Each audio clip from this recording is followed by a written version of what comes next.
हो सके। हमारे रिसेंटली एक मीटिंग हुई जॉइंट जम्मू और कश्मीर के जो रिप्रेजेंटेटिव्स थे ऑल पार्टी से कोऑर्डिनेशन कमेटी के, तो हमने वहाँ पर एक बार फिर उन डिमांड्स को दोबारा एक बार उजागर करने की कोशिश की ताकि ये पता चल सके कि भाई सरकार ने कोई इसमें सीरियसनेस शो की है रिजॉल्व करने की या नहीं। पर हमें लगा है कि बिल्कुल अभी तक उसे इग्नोर किया जा रहा है। तो हमने अब इस सिलसिले में अभी नए वज़ीर आला बन के आए हैं उमर अब्दुल्ला साहब, तो उन्होंने वो हमसे पहले भी हम उनसे मिलते रहे हैं, एक बार नहीं कई बार मिले हैं, पर उनको हमारी डिमांड्स का पूरी नॉलेज है कि हम लोग क्या कहते हैं ये सिख माइनॉरिटी जम्मू कश्मीर में।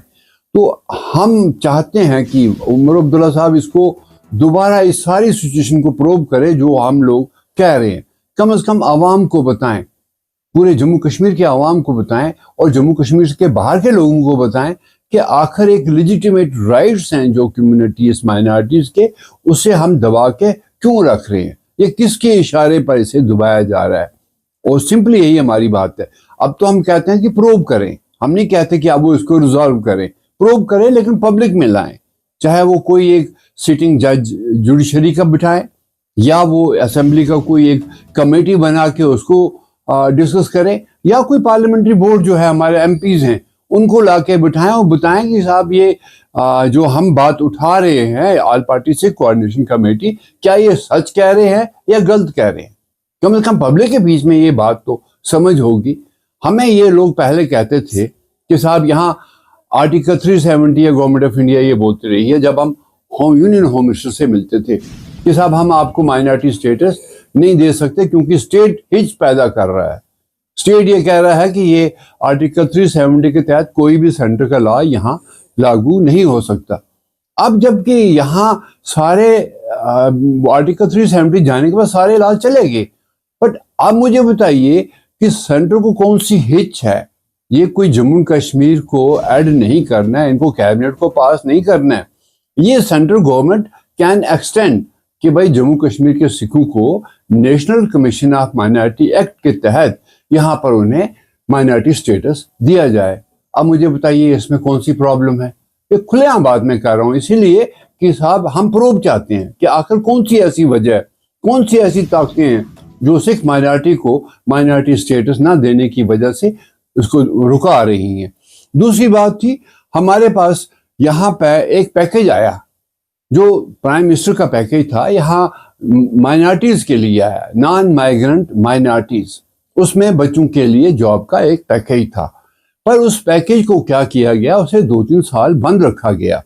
और उसके बाद जब मुफ्ती सईद साहब की गवर्नमेंट आई और बीजेपी की गवर्नमेंट आई स्टेट में, उस पैकेज को इन्होंने एक कैबिनेट ऑर्डर के तहत कन्वर्ट किया, 425 ऑर्डर 425, जिसके तहत उन्होंने कहा कि non migrant minorities mean Kashmiri pandits, which is very wrong. आप इस चीज को मतलब गलत करार कर सकते हैं क्योंकि माइनॉरिटीज यहाँ क्रिश्चियंस हैं, यहाँ बौद्ध हैं, यहाँ पर हिंदू हैं, यहाँ पर कश्मीरी पंडित भी है, पर एक कम्युनिटी को उसका बेनिफिट देना। तो हम ये पूछना चाहते हैं कि क्या सरकार इसमें प्रूव कर सकती है, कौन सी वजह है कि उस पैकेज को दबा के रखा गया 3 साल और उसके बाद वो सिंगल एक माइनॉरिटी को दिया गया। हम प्रूव चाहते हैं इसमें भी। तीसरी बात यह है कि साहब यहाँ पर जब डीलिमिटेशन कमीशन बैठा, all party Sikh coordination committee का एक वफद एक बार नहीं 2 बार उस कमीशन से मिला और कमीशन ने हमारी बात को समझा, उन्होंने एश्योरेंस दी कि साहब नहीं आप डिजर्व करते हैं। लेकिन जब देने की बात आई, इन्होंने कश्मीर के जम्मू कश्मीर के जो सेगमेंट्स थे असेंबली के उनको डिवाइड कर दिया, पर कुछ सीटें रिजर्वेशन के लिए रख दी, जो कि मकबूजा कश्मीर में हमारी 25 सीट्स हैं उसमें से कोई माइनस प्लस किया, जो एक ड्रामा इन्होंने सामने हमारे रखा। और उसके तहत इन्होंने कुछ पहाड़ीज को दे दी, बौद्ध को दे दी, और उसमें 2 सीटें इन्होंने स्पेशली गवर्नमेंट ने रिकमेंड की। सबसे बड़ी वायलेशन गवर्नमेंट की वहां पर है कि government can not recommend because it is a commission जिसके पावर्स में है कि वो क्या करना चाहती है डीलिमिटेशन।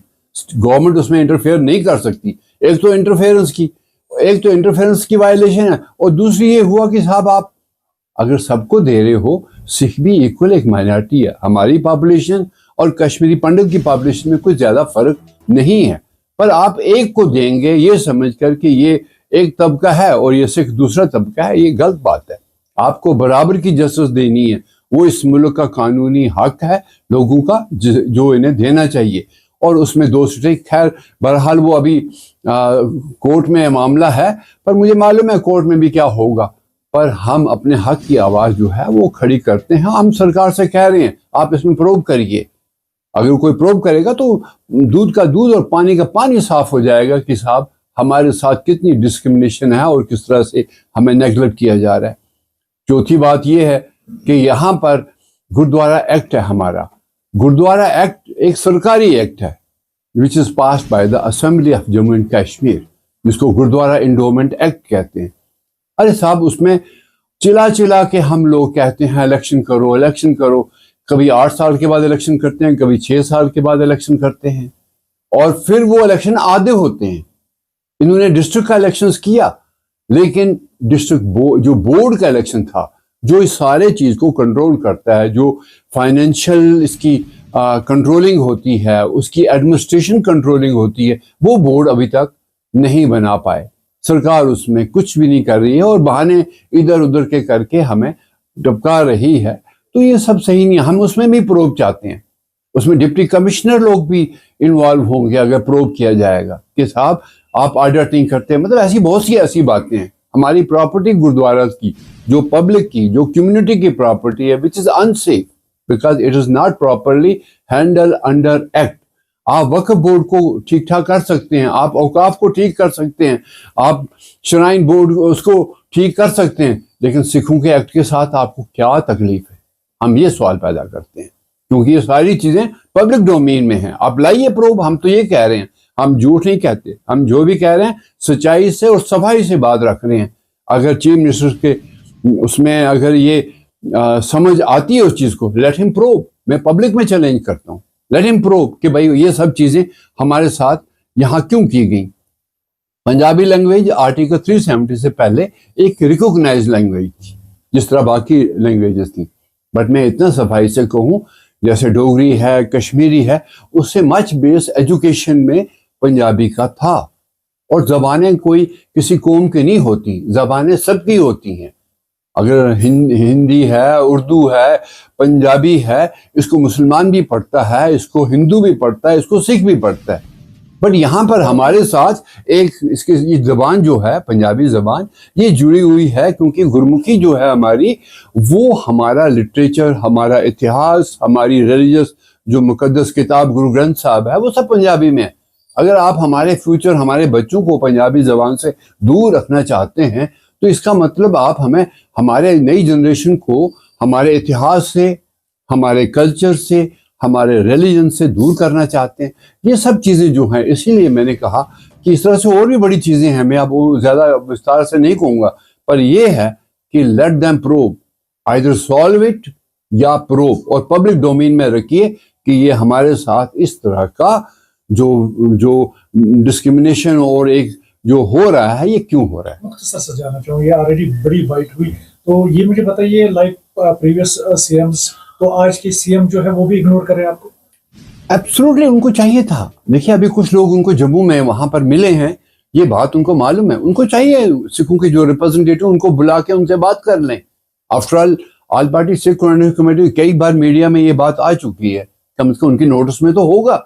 वो एक बार बुला के तो पूछे, आमने सामने बात तो करें, क्योंकि हम उनके ऑफिसर्स के सामने जब ये बात रखते हैं, लॉ सेक्रेटरी से कई बार बात किया, मैं कहा साहब गुरुद्वारा एक्ट जो है वो इम्प्लीमेंट नहीं हो रहा है अभी, इस तरह से और भी इस तरह की कई चीज़ें हैं। बट मैं ब्रीफ में इतना ही कहूँगा कि इस तरह से इग्नोर करना, ये किसी कम्युनिटी के साथ नाइंसाफ़ी है और ये ठीक नहीं है।